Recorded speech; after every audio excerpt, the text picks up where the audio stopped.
Hey there, I'm Lee Ullman here with some big news from the National Young Farmers Coalition. We're partnering with Heritage Radio Network on a special season of The Farm Report. It's all about what's happening with the Farm Bill and how it impacts farmers and eaters. I am growing diversified vegetables on land that's been in our family for 150 years. And so with the pandemic, gentrification, property values going up, we had to sell the land and we lost it. Join us as we uncover the untold stories behind this massive piece of legislation that shapes how we grow our food, what we eat, and so much more. The problems we have had, those are things that come from earlier Farm Bill and USDA policy, right? Like Earl Butz, get big or get out.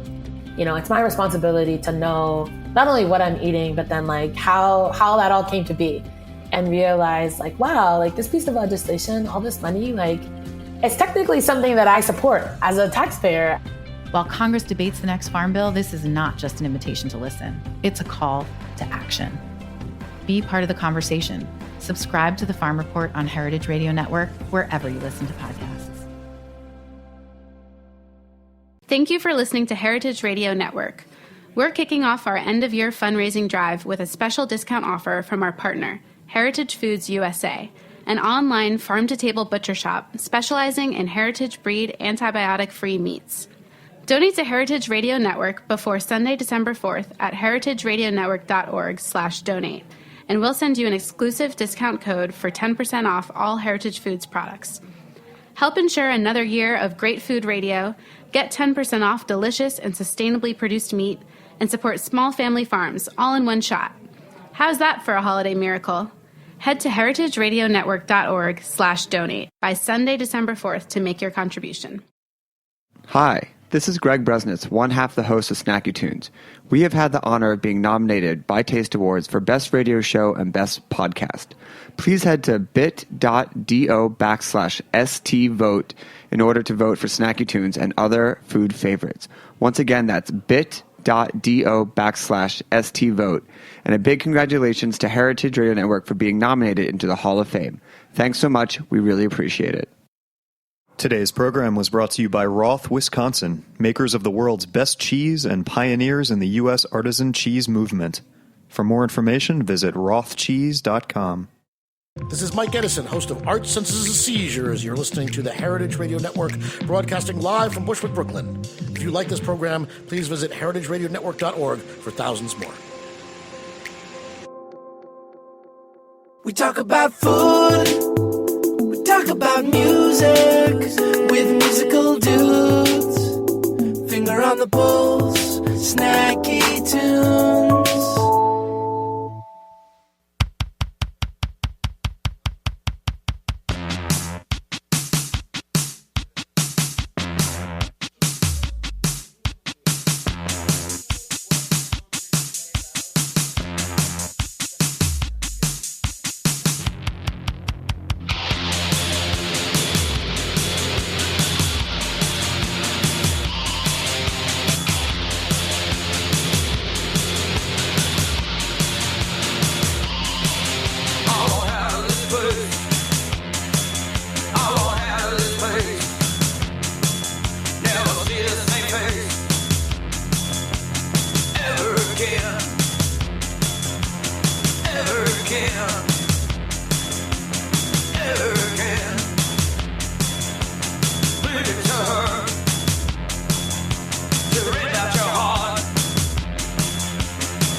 We could be friends.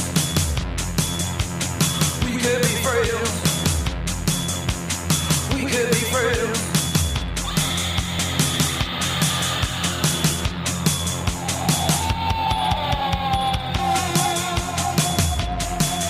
Nights and weekends. We could be lovers. Nights and weekends. We could be lovers. Nights and weekends. Nights and weekends. Nights and weekends. Baby. Baby. Baby. Baby.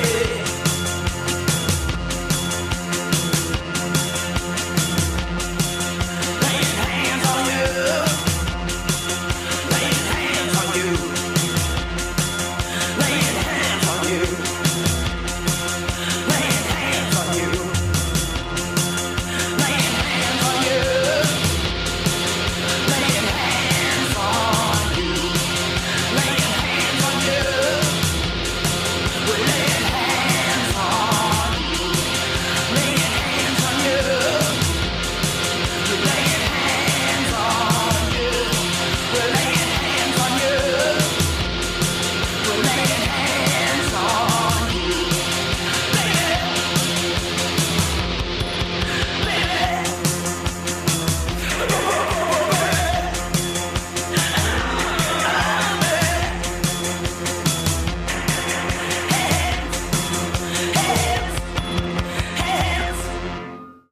Hello and welcome to Snacky Tunes. I'm one half your host, Greg Bresnitz, sitting on top of Mitte, really, in an incredible loft that we're moving into, right? This is just like, This is it, this yeah. is us. This is a lease signing.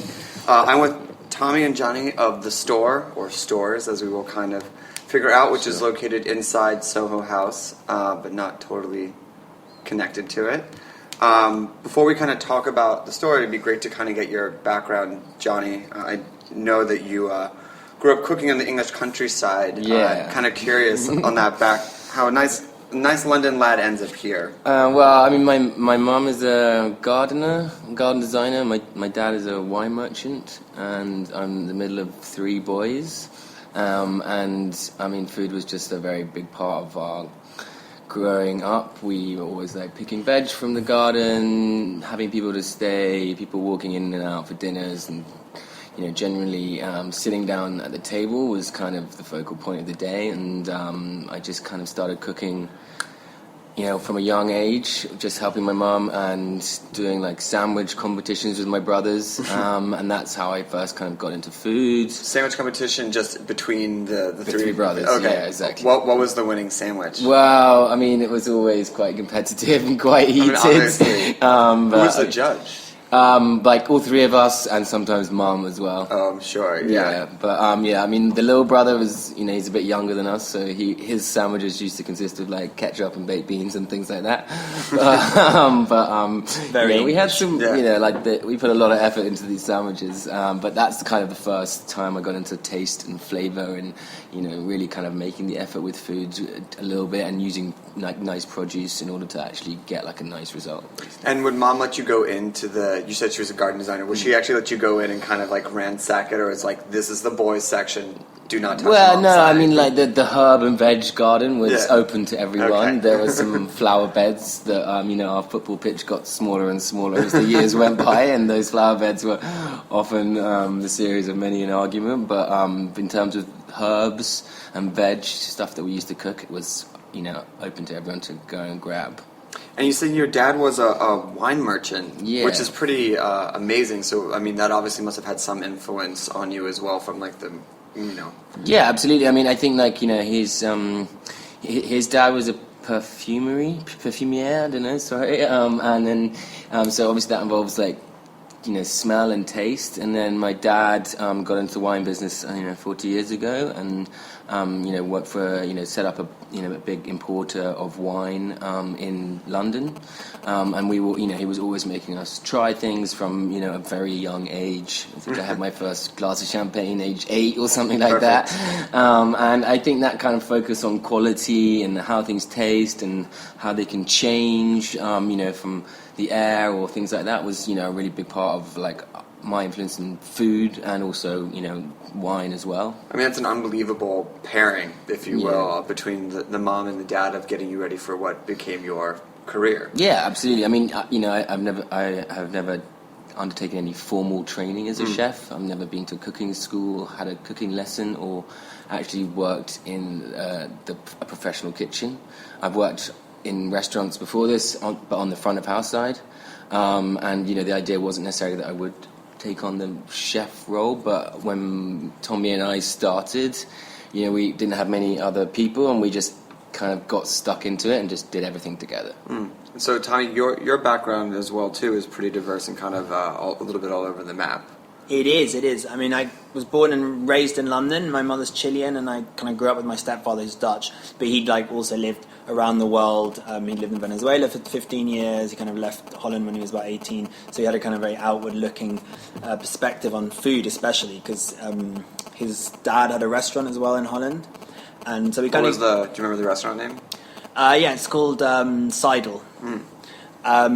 And we kind of grew up really loving food and really making a big effort in terms of food, because London was a very different place in the 90s or the 80s even. This is before Ottolenghi, kind of before River Cafe, before the supermarkets kind of really took control. And we used to have to go to an Indian shop to buy nice mangoes, or we had this Iranian shop we used to go where they'd buy smuggled Iranian caviar from Iran air pilots. I remember once being really shocked. We bought it and we opened the can up and it was just full of sawdust. Those were the risks. Where do you complain? I know, of course. But we were, he was, because of that, I kind of grew up with a very strong appreciation of French cooking and Spanish cooking, because we used to go to holidays in Spain every year, and about produce and eating a lot of vegetables. We never really ate much red meat. We ate a lot of vegetables. We ate things like artichokes, which were quite exotic in England in the 90s. I remember friends coming around and not even knowing what to do with the leaves and the hearts and the choke.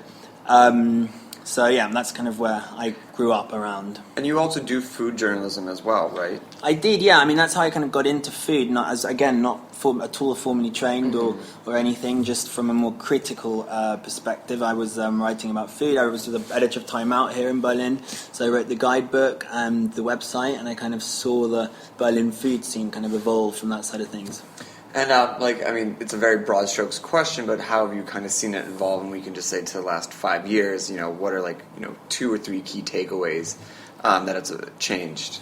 Well, I would say, so the street food scene, of which, I'm kind of biased because I kind of I have a street food market, which I started as well, has really helped Call push it things. out. Yes, Bike Club. And that's, along with Street Food Thursday and other events, has really helped the scene evolve, because you've had a lot of young people moving here from all over Europe who want to cook. And the nice thing about Berlin is you don't need much money to start something up, so especially not a street food stall or a truck or something, so you can get really stuck in immediately. And I think a lot of the thing was, well, firstly, Germany is very much obsessed with training. So there's this, people are trained specifically to do certain professions. You don't come into a profession from having learned something else. So chefs are very heavily trained. They have certificates. For example, to be a baker, you have to have done a certain masters in bakery to open a bakery, or to be able to take apprentices on, you have to have a certain training. So it kind of took this big movement of young people that has kind of basically happened since the recession, because people who come from Spain and Italy with a lot of skills and a lot of food knowledge to places like Berlin and Germany, where there's a bit more of a kind of stable economy, and just got into it and not cared about regulations or training, and so that's really moved things along in terms of the street food scene. And then, so how did you two connect? Well, we actually used to hang out when we were 17. Oh. Sort of, yeah. I mean, not very close friends or anything like that, but a few parties that we both went to, and kind of knew quite a lot of mutual people. And then when I got kind of asked to move to Berlin to help set up the store kitchen in the stores, I needed someone who knew the Berlin food scene, who knew suppliers, producers, knew kind of what the kind of populace wanted, and knew where they wanted to take a new concept too. And kind of by chance, Tommy was coming in to talk to the guys who set up the stores about events with his street food market and other things as well. And he walked in. Obviously, we recognised each other, and the boss was like, "Oh, that you guys know each other. That kind of works." Yeah. And then we just kind of got stuck into it together, and that's it's kind of strange how things work out that way, but that's often always quite a good sort of foundation for things moving forward well. I mean, if I have my count right, you have a writer, front of house experience, wine, food, pop-up events. Like between the two of you, that's like pretty much all the ground that you would need to cover. So what were early days like? What were kind of like, the beginning of the concept? And we can talk how it is now a little bit later, but just, set the scene a little bit. And what year was this?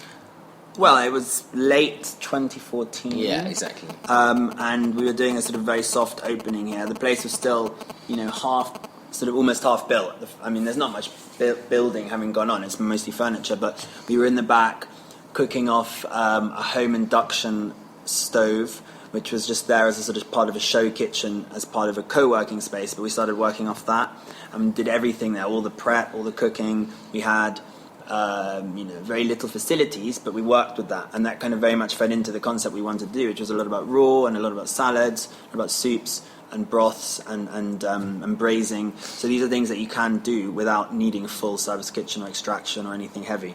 So the beginning was mostly, the struggle of finding suppliers, which is one of the key issues in Berlin. The infrastructure, the supply chain to get good products from the countryside or from organic farmers or from small suppliers. So that was that, and then it was us doing a lot of veg prep. Yeah, I mean, obviously the stores, as part of the store kitchen is part of a wider concept, and our ideas and what we wanted to do was kind of slightly dictated by what they wanted in their space, but very much it kind of been a collaborative experience. And it's about things like it's a healthy kind of concept, but it's not health is abstinence. You come in. But Johnny had also just done a naturopathic. Yeah, diploma, so he's exactly. coming from slightly. Yeah, I mean, I studied a bit of kind of natural. He'd been in LA for 3 months. So yeah, he came back with just juicing. He came back with this no, I mean, juicing I don't know whether juicing is like what you need to do these days, but yeah, I mean, it's about things that people want to eat, fresh, delicious. It makes you feel good. It's not heavy. It tastes good. It's hard to get a salad in this town. Right. Especially for lunch. There's not many lunch options, and most of them consist of falafel. So getting a good, clean, raw salad that doesn't weigh you down, that doesn't make you feel heavy, but it does have whole grains in it, so it's filling, and it's got spices, so it's got some flavour or acidity or oils, and that's basically what we were trying to. Yeah, I mean, we tried a lot of different things probably at the beginning, but as it was dictated by the setup we had, so we couldn't cook eggs to order in the morning, that kind of stuff, and so it was just about a lot of getting nice veg and prepping them nicely and coming up with nice combinations and working with any little local things that we could find that week, some forage stuff. Some smoked fish one day, some nice cheese the other day, basically, and just being quite nimble with what we had, and being able to change the menu from one day to the next, quickly depending on what we could get, and still kind of making it delicious. And we had a very small fridge. Yeah, which is nice. It's good. It means you're exactly as Johnny says, dynamic, nimble with the produce and spinning things. And yeah, I mean, even today, if we change the menu, daily, if I can get nice beetroot, or even I've got excess beetroot in the fridge and we want to use them whilst they're fresh, and we try not to waste anything, so we do a lot of changing of the salads, changing of the lunch menu, just depending on what we've got in the fridge, what we can get, and I think that kind of keeps it kind of fresh and nice and keeps us on our toes as well. All right, well, we're going to take a quick musical break, and we're going to come back and talk about suppliers and the produce supply chain that you talked about. Yeah. We'll be right back on Snacky Tunes.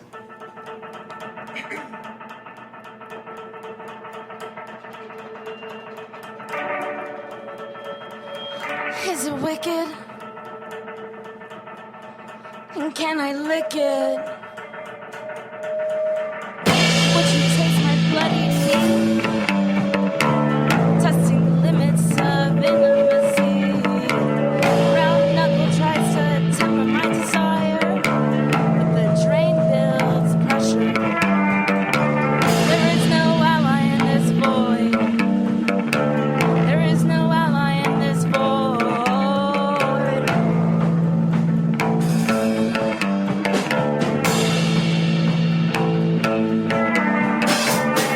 Constructing history, constructing empires. Constructing history, constructing empires. Constructing history, constructing the empire.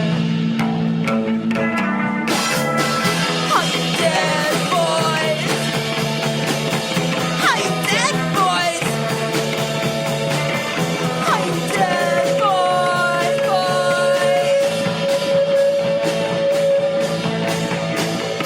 I'm a girl's girl. I'm a girl's girl. I'm a girl's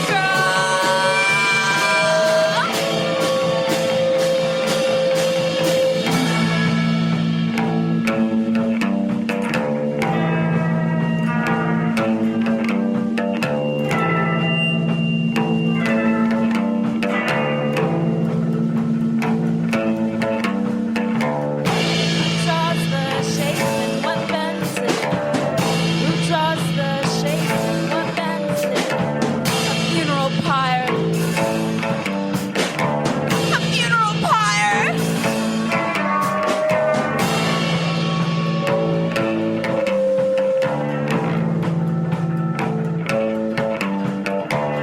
Pressing deep and make it count.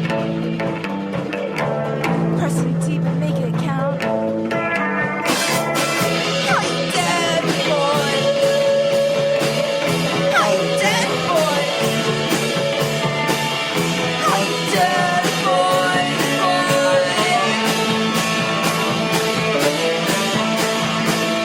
I'm a girl's girl. I'm a girl's girl.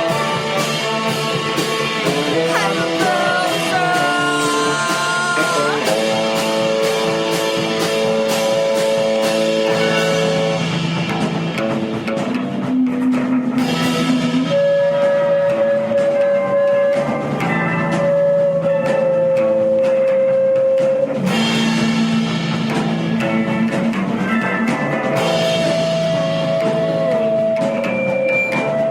pretty cool. I can absorb as much as I can. I can absorb as much as I can. Let this wash over me. Let this wash over me. Are you dead, boy? Are you dead, boy? Are you dead, boy?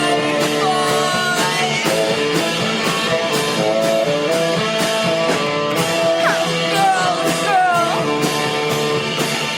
I'm a girl's girl.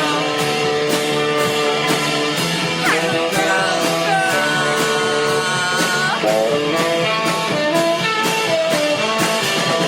Are you dead, boy?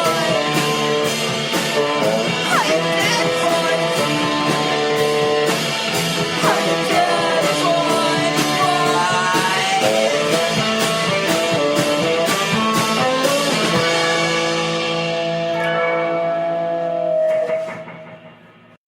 So one of the things that you mentioned was, establishing supply chains here and how difficult it was, and I thought it was really interesting. Like you call out your suppliers when it's like almost in the same breath as some people will call out their coffee maker where they get their wine for, but you really go out of your way to like name check and shout out everyone. So it'd be great to hear kind of like what you were maybe kind of up against and how you were able to find the suppliers in here, and are they German? Do they come from outside the country? And just the process of how you put your chain together.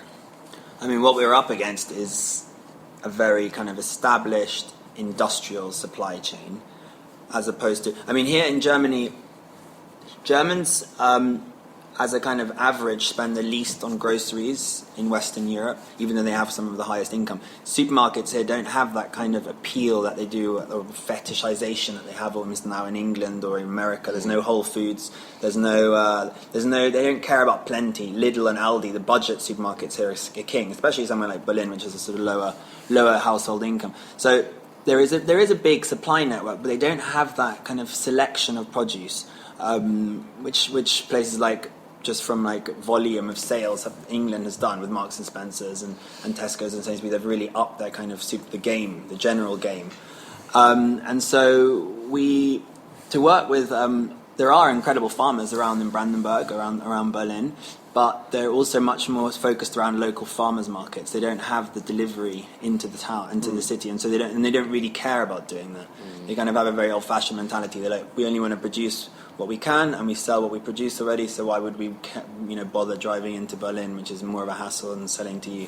But it took us a while. Yeah, I mean, there are big kind of pan-European or pan-Germany companies that you can order lots of different stuff from, and even organic in the sense of the word. But often these things have grown under lights in Holland or things like that. To actually get decent tasting heritage varieties, you really have to look around for small producers, and often those guys are the ones that don't really want to up their production or even deliver into Berlin or work with you guys, because they're kind of happy what they're doing, which in a way is really nice, but for us and what we're trying to do, it makes it really difficult. One of the first cheese markets I think I went to, Tommy and I found some really delicious sheep's yogurt from an hour and a half outside Berlin, and we were talking to them, asking if we could get some, even a small amount each week to use, and they basically just weren't interested, which was kind of shocking for me, having just arrived here, where in the countryside in England, everyone's so into their little artisan products, so they're really doing it to like get them out there, right? And that was kind of one of the challenges. But I think even in the short period that I've been here, it has got better.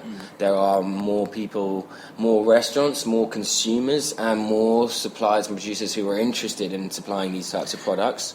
Like from cheese to veg, to even now some good butchers and some good fish suppliers, but they still are in no way the same level as you get in London in terms of like what you can do with them as a restaurant, in terms of getting deliveries and things like that. Have you found like a right combination of words or phrases to say to them for them to be like, okay, we'll like produce a little bit more just for you, or is there a philosophy that you present to them that opens their eyes a little bit more, as opposed to maybe some of your early why can't I buy it? Well, I mean, places like Markthaler have really helped, because they're given homes to permanent small suppliers, younger guys like Kumpel and Keule, which is where we're buying meat for the last few months. It's a very young butcher. He's slaughtering dairy herd animals, and he's now got a permanent site there, which is one of the main issues, I suppose, is that they need somewhere to make it financially viable for them to be able to sell all day as well, not just to supply to restaurants, because there aren't enough people like us who want to buy that stuff. Most restaurants and most hotels just want consistency and volume, and low prices, and very low prices, especially, and the prices aren't low either. So beef is very expensive in Germany, for example. Best thing you can do is get them in for lunch and talk to them and show them what you're cooking. For instance, where we are in terms of in Berlin, Soho House is kind of perceived as a kind of quite elitist membership kind of community, and that can sometimes be a stumbling block for us. But then if you get them in, and the food we serve is not expensive, it's quite accessible, we're trying to get people involved and see kind of educate a little bit as much as feed people, and if you can kind of communicate that to a small supplier and see your passion for what they're giving you, then usually that wins them over, I think. And then I guess it kind of can just grow from there, and they tell a friend, and they tell a friend. Absolutely. I mean, there's there's a sort of the old school chefs is you find a really good supplier of sheep's cheese and you don't tell anyone.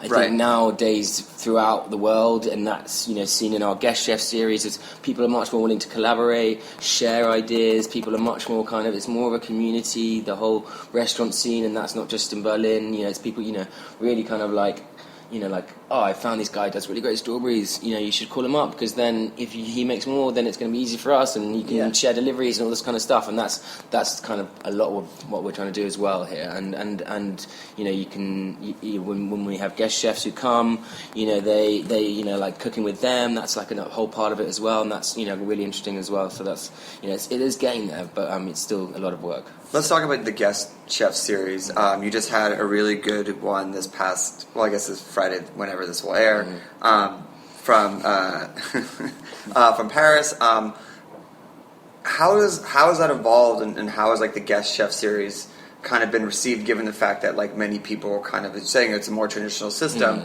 It's one thing to establish a restaurant, and then to get people to care enough about a guest chef coming in from another scene. How has that been built? I mean, it's obviously very well established in New York and the States. Yeah, I mean, firstly, on the kind of from our side, it's the interest from the guest chefs themselves is massive, because everyone wants to come to Berlin. Berlin has this real kind of cachet for everyone from London, from New York, Paris. People want to come to Berlin. It's fun, it's cool, so they're really willing to come here and check out the scene.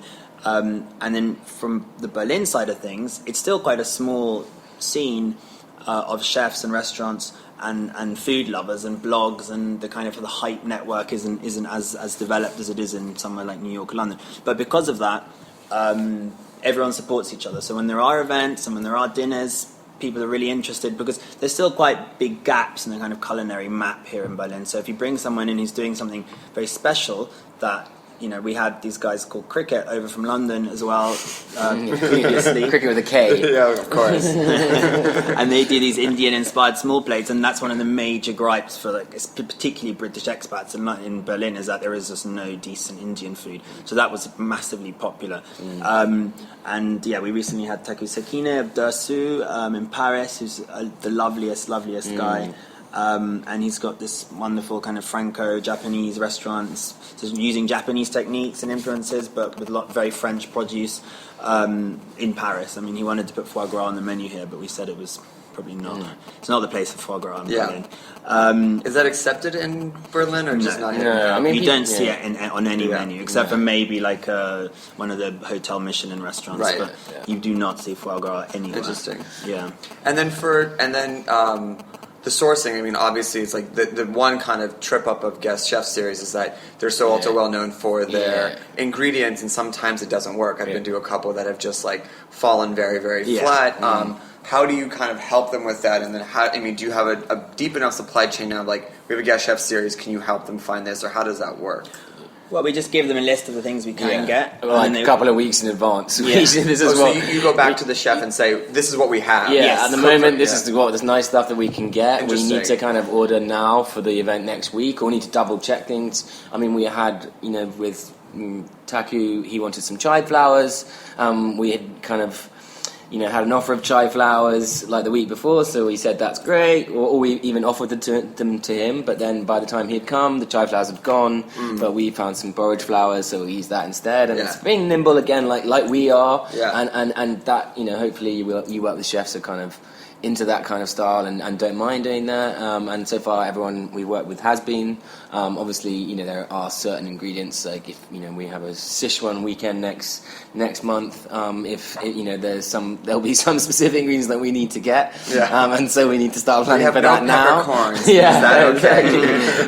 But it kind of represents a challenge. It's kind of good for us because it's kind of seeing what's talking to people and seeing what's there, and also chefs love bringing their own stuff. Yeah, exactly. So hand luggage, or even you can put a lot in an easy hand luggage. Yeah, I mean they usually have to they have to check luggage because of their knives, so they just stuff it full of the bits and bobs that you can't get. It's such an interesting approach because at least in the States it's like the chef is like, I want this, and you say yes chef, and you get it for them because they bring their food. The one other thing I want to kind of chat with you about is your sugar that you serve, because just looking at it caught me by surprise, and Tommy, you'd mentioned about it. So what is your actual sugar, your coffee bar, and then what is the philosophy behind why you have that? Yeah, I mean it's coconut sugar, coconut palm sugar, and we basically try and use no processed ingredients. Anyone who reads things about healthy food will see how this sort of momentum has shifted on sugar as opposed to fat as the sort of one of the most evil things in our diet currently. We don't. We love fat. Yeah, we love fat, exactly. I mean, good fat, obviously not unprocessed, not kind of fabricated fat. And, we don't serve, for instance, we don't serve soya milk in our cafe because of the bad connotations that comes with. And so we also don't serve, processed white sugar. And that is quite a good kind of emblem for our philosophy on ingredients. And the whole thing is, we want to, as much as possible, use unprocessed ingredients which are, taste great and are good for you and are unique as well. Even though, lots of people are used to having white sugar in their coffee, and the sugar we use would change the flavor profile, and that people will get upset with that sometimes. But you just have to kind of stick to your guns a bit and explain it to them, and that, that's it really. Okay, last question. Call out your favorite veggie supplier and call it the vegetable that they provided for you and why. Well, Johannes is a kind of farmer we've kind of been working with, so he would need to be called out because Johannes Ertz. Johannes Ertz, lovely farm near the Polish border. Yeah, he's a husband and wife team, and he picks up from a couple of local farms exactly. as well. And interesting. He sort of like we kind of sent him a list of stuff that he will grow for us, like heritage varieties of beetroot and different tomatoes and radishes. I think I'm going to talk about radishes because for 2 years I haven't found a decent, spicy, delicious radish in Germany. And he's just sent us a load of different breakfast radishes and red radishes and white radishes, all of which have real nice flavour. Do you send him seeds? No, actually, he located them all because he has to buy his own seeds because of the organic certification. Yeah, exactly. So they have to buy it from a certain market.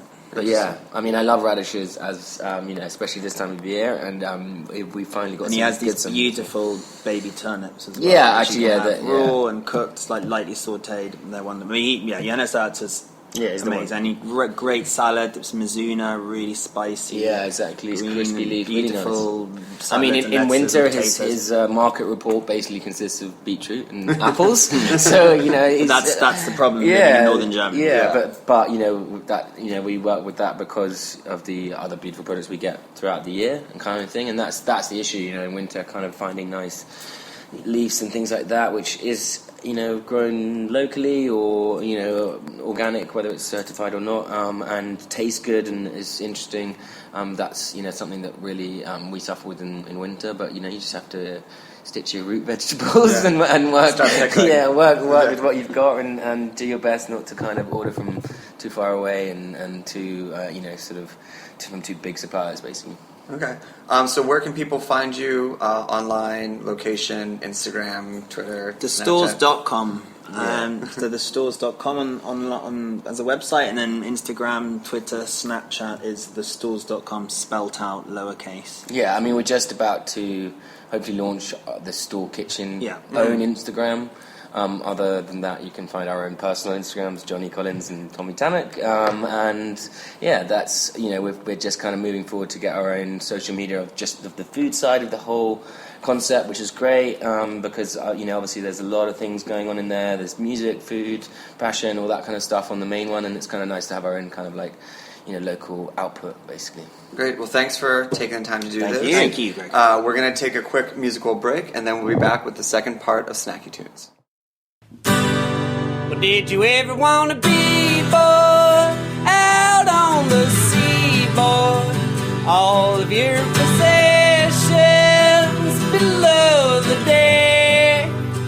So when they question what's your direction, you can say south, boy, and know it's fine. Well, did you ever have a daydream that made you cry for a lovely lady to call her own?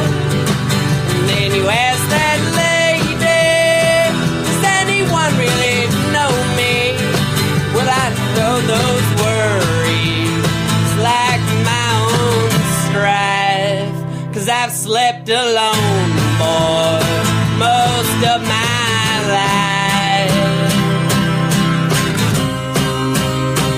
Well, do you want to know me, girl? I can see in your eyes a look of pity for the way I live. Well, I may not be striving, but I'm surviving, and I love the nighttime, and I can dig that sunshine each morning before I lay down and go to bed. But all you know I like and exaggerate my life. But in the tales I tell are some truths themselves. Well, don't you know? Thought everybody knows. Well, don't you know? Oh, oh, oh,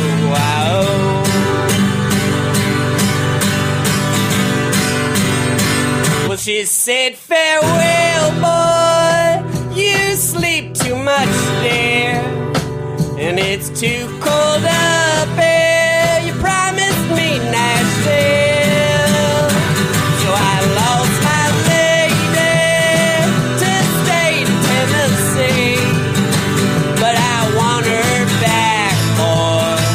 Yeah, I need her here. Yeah, I want her back, boy. Yeah, I need her here.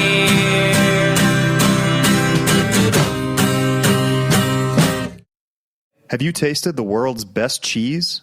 Grand Cru Surchoix is the 2016 World Cheese Champion.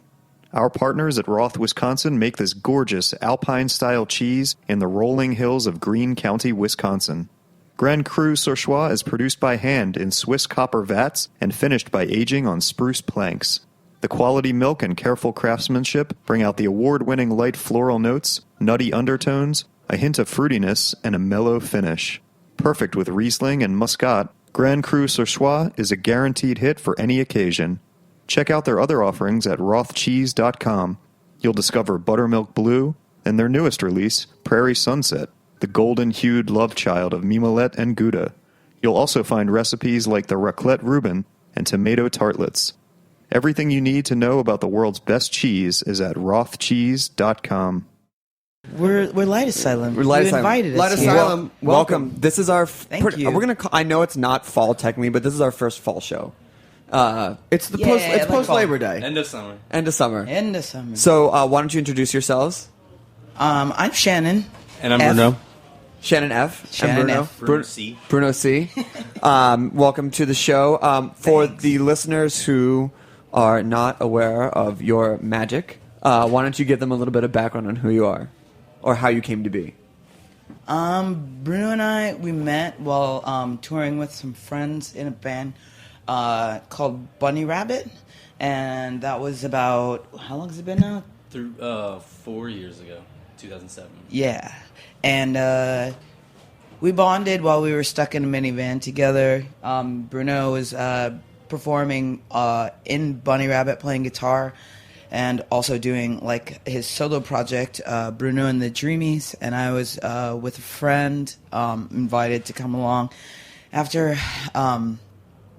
having already been on tour a bunch, but get back in the van, and as the Pumpster and Derriere, and just a funny little booty-based thing. Yeah, so anyway, we bonded over music interests, and I was like, we should play some music together sometime. It took a couple of years for me to not be touring with Chick, and now I'm just focused on this, and Bruno joined the band like 2 years after I had started it, and we've never looked back, and this is the perfect permanent incantation of Light Asylum. It's a magic-themed episode today. All incantations. So I know that you have a big, Shannon, large background in Brooklyn Museum. We talked how I saw you sing at that magical celebration, TV on the radio, Union Hall show. The hottest show ever. Yeah, in the back Union of the show. Pool? Union Yeah. Pool. Union Pool, Did I yeah. say Union Hall? Yeah. which is where you played on Friday. So too many unions. But Bruno, what is have you from here or where are you from? I grew up in New Jersey, not too far away. Yeah. Awesome. Dirty Jersey. Dirty Jersey. Where do you represent? The North, the Middle, the South? North. North. Yeah. Are you a Flyers fan? What? Your answer is no. Are you a Devils fan? Oh, the New Jersey Devils? No. I'm not a hockey fan. Sorry. Just say you're a Flyers fan. I'm a Flyers fan. Awesome. Amazing. We just lost some fans. Yeah. Why don't we get a song in? Or gain some fans. Or gain some fans, because I know that we want to get you guys live, and they have a great setup in here. New York. We continue to redefine what type of live setup we can do in here. Now I know we can do a bunch of synths. Really pushing the boundaries. Yeah. It's a really nice shack you guys got here. Yeah, it's shipping containers actually. If these 2 shipping containers were my apartment, I wouldn't be mad. No, I wouldn't either. It'd be yours, and it's the future. I'd put a little shower over here. Nice. And the water would be heated from the roof.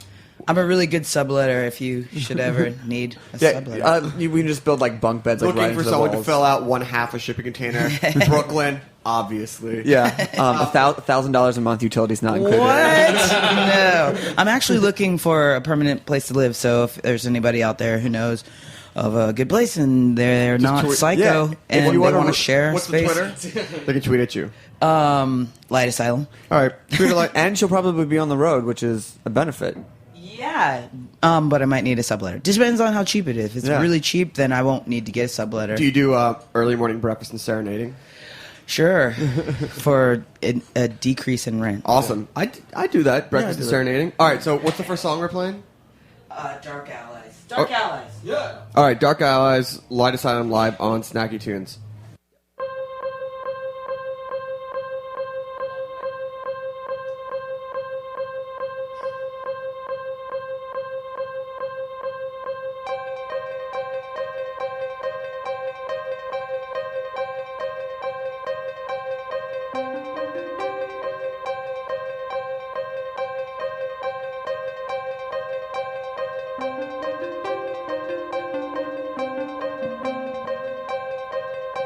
You're alone in this world.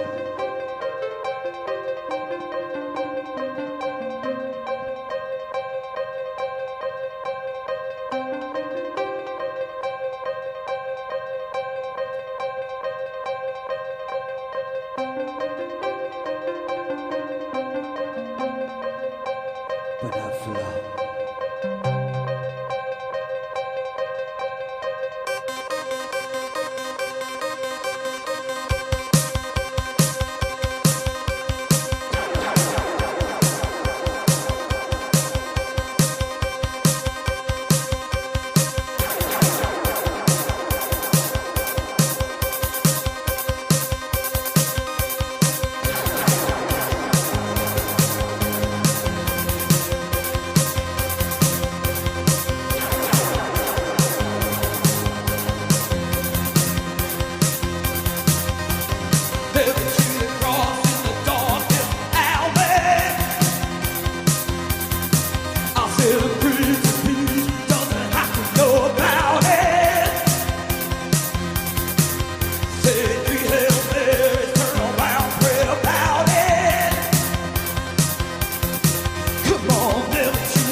Yeah. Woo! Woo. All right. Woo. Got real. Gets a little warm in the shipping container. I smell funny. That was great. What was that song called? Dark Allies. So you just said that you were looking for subletter. Where did you come back from? We spent the summer. Hi, if you just started listening, we're Light Oh Asylum. yeah, this is Light Asylum. Sorry. From Brooklyn, New York. I'm gonna take your jobs. Yeah, take my. Yeah, it's cool. All I do is just eat pizza, really. Yeah. Does it pay? Yeah. Yes. You know, just in case this doesn't work out. But Yeah. I think it's going to work out. I think it's going to work out. Okay. We just came back from spending the summer in Berlin, actually. Ooh. Hi to all of our Berlin peeps. Sprechen die Miss the Deutsch? hell out of you. How is Berlin? I know It's amazing. I know everyone goes there. Is it as cheap as they say it is? You know, like everywhere, it's amazing that it's like affecting even the other countries, but the it's just like homogenized everywhere, and there's gentrification everywhere. Yes. What was the? It's world domination. What did you eat when you were out there? Lots of margarita pizzas and kebabs. Shawarma. Lots of shawarma. Yeah. There's something about Schnitzel? Actually, they're called Bratwurst? doners or donors. There's something about like the European doner that just somehow I don't understand how they can't recreate it in the States. I don't know what it is. I don't know if They're it's- good doner kebabs here in the States. Not like Yeah, I feel it's better there. There's like the bread is different. The bread's different. I mean, there's probably good ones here, but it's probably like to get like a European doner, it's like $10 as opposed to the It's like €2. the €2 out there, like the massive. There's something about that European white sauce. It's better than the American white sauce.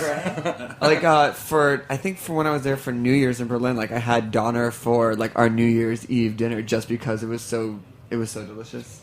How many? What's the largest German beer you had when you were there? How many ounces? 64, 72? Well, not this time, but other times traveling across Germany, go to the famous Brauhaus. Oh, like, yeah. The one in Williamsburg wants to be, but like seriously, I don't know. Like, what is that? A liter. No, it's more. It's 750 milliliters. Okay, so It's like like a a wine bottle. 2-liter beer, it's like as big as your head. 2-liter beer? It's like as big as your head Does it and a come with- heavy. It's like a workout. Like, Yeah, but is it like a 2-hand lift type yeah, situation? for real. Seriously. That'd be so. The double beer mug. How embarrassing would it be if like you couldn't lift your beer mug? You're like, yeah. I was like, yeah, oh yeah, sure. And you're like, That's why I have pathetically straws. weak. Straw. Oh yeah, you drink your beer with a straw. Who drinks beer with a straw? Well, when you can't lift a 2-liter beer stein, you don't have any options. But Berlin was cool. Did you guys go anywhere else in Europe? Yeah, we actually got to play. I booked a show with some heroes of ours. Actually, Bruno and I bonded over this band when I asked him if he knew who the Clan of Zymox was. He was like, I've never met anybody who knew who the Clan of Zymox was. And I was like, cool, we'll play with them someday. And so we did. In Leipzig, we opened for them. What's like? How was meeting heroes? It's amazing. They're super sweet, like awesome people. Couldn't believe it. So you would recommend meeting your heroes? Sometimes. Yeah, Sometimes. I would say it's we were lucky. Yeah, I'd definitely say that it's I feel like it's like a pretty solid toss up, usually in like the negative direction about meeting your heroes when you realize they're real people with their own different Their own issues. Yeah, flaws and stuff. That's gonna name my autobiography: Heroes with Issues. Oh, that's actually Clan of Zymox is perfect. Heroes issues. All right, so why don't we get another song? Let's rip another fat one. Yeah, we'll get the. What's the name? What's the name of this one? A certain person. A certain person. Okay, so here we go. Light Asylum live here on Snacky Tunes. We came in search of the secret of immortality, to be like God, to be like God. And here,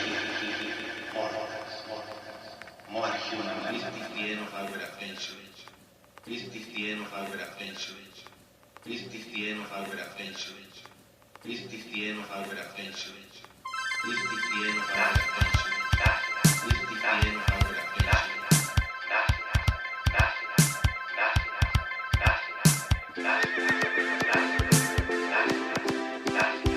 adventure.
Woo.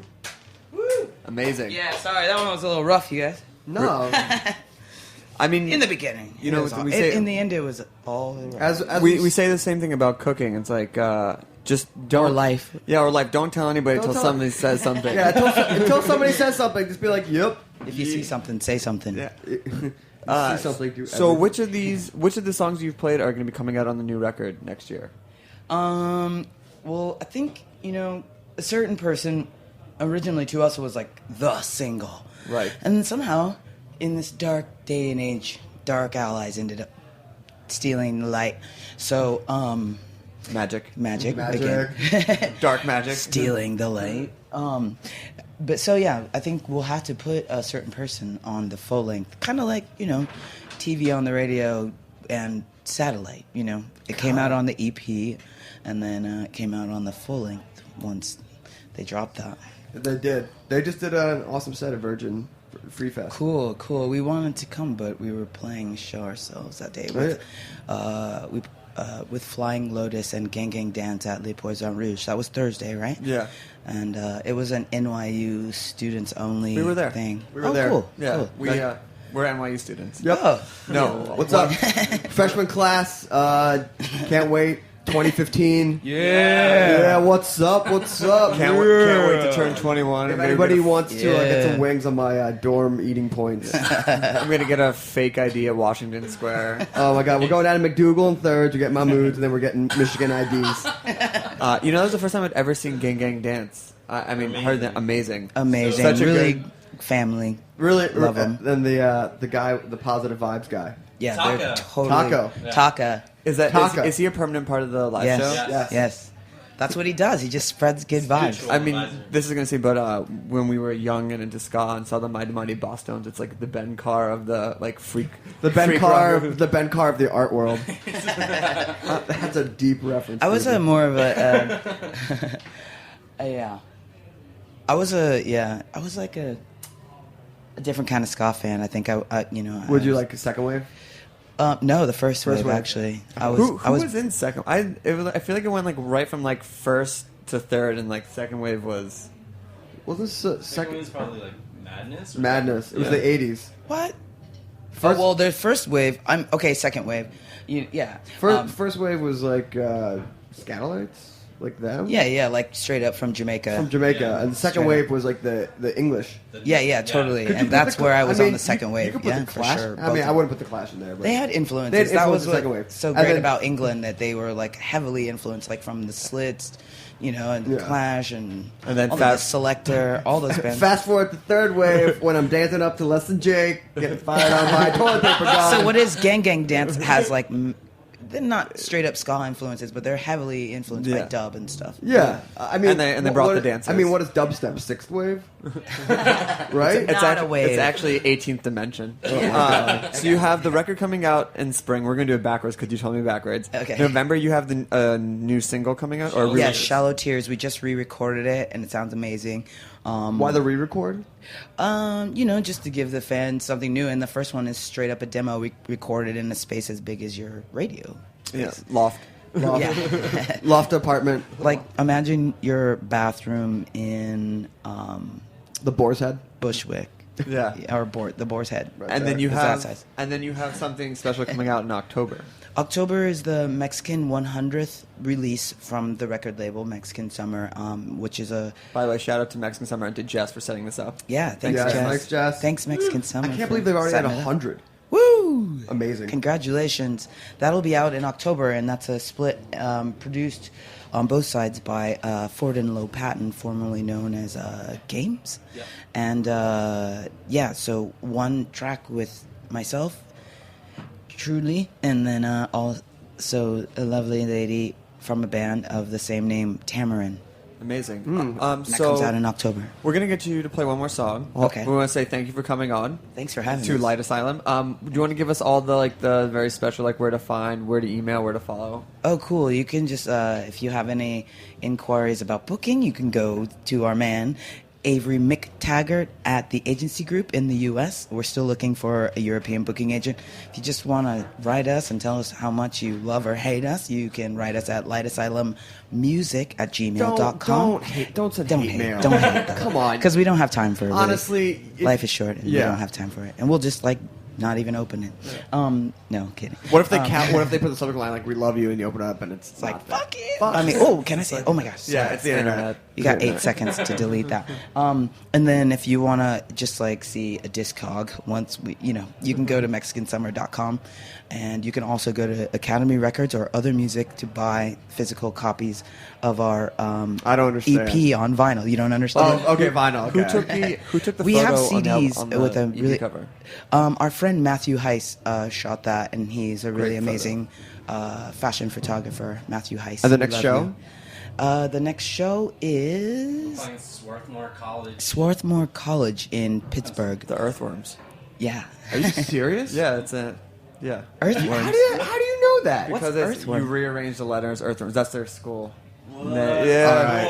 Yeah. Wow. All right. Well, thank you. And if you have an apartment for Shannon, you can hit him up on Twitter at Light Asylum. All right. So And I don't want to pay that booking fee, whatever that crap is. Yeah. And I want to stay in Williamsburg because I've been here for 10 years, and I think I just deserve to be able to stay. I would agree. What's the name of the last song you're playing? End of Days. End of Days. Okay, all right. Well, thank you for listening to Snacky Tunes. We have VHS or Beta DJing next week, and we'll be back with more episodes. Here we go with Light Asylum. Take it out.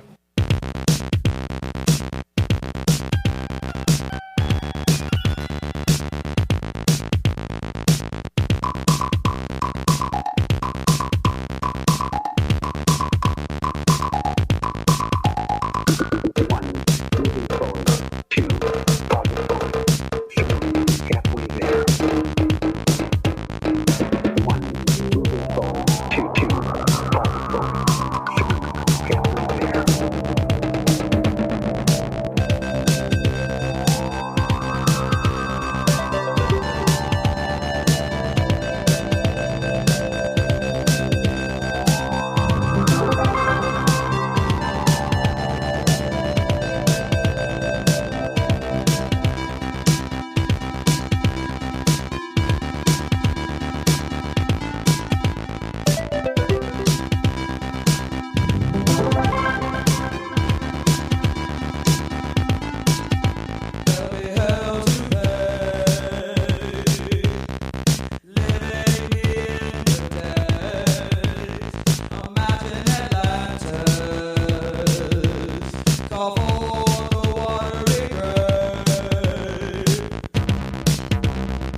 We talk about food, we talk about music with musical dudes. Finger on the pulse, Snacky Tunes. Thanks for listening to Heritage Radio Network, food radio supported by you. For our freshest content and to hear about exclusive events, subscribe to our newsletter. Enter your email at the bottom of our website, heritageradionetwork.org. Connect with us on Facebook, Instagram, and Twitter at heritage_radio. Heritage Radio Network is a nonprofit organization driving conversations to make the world a better, fairer, more delicious place. And we couldn't do it without support from listeners like you. Want to be a part of the food world's most innovative community? Rate the shows you like, tell your friends, and please join our community by becoming a member. Just click on the beating heart at the top right of our homepage. Thanks for listening.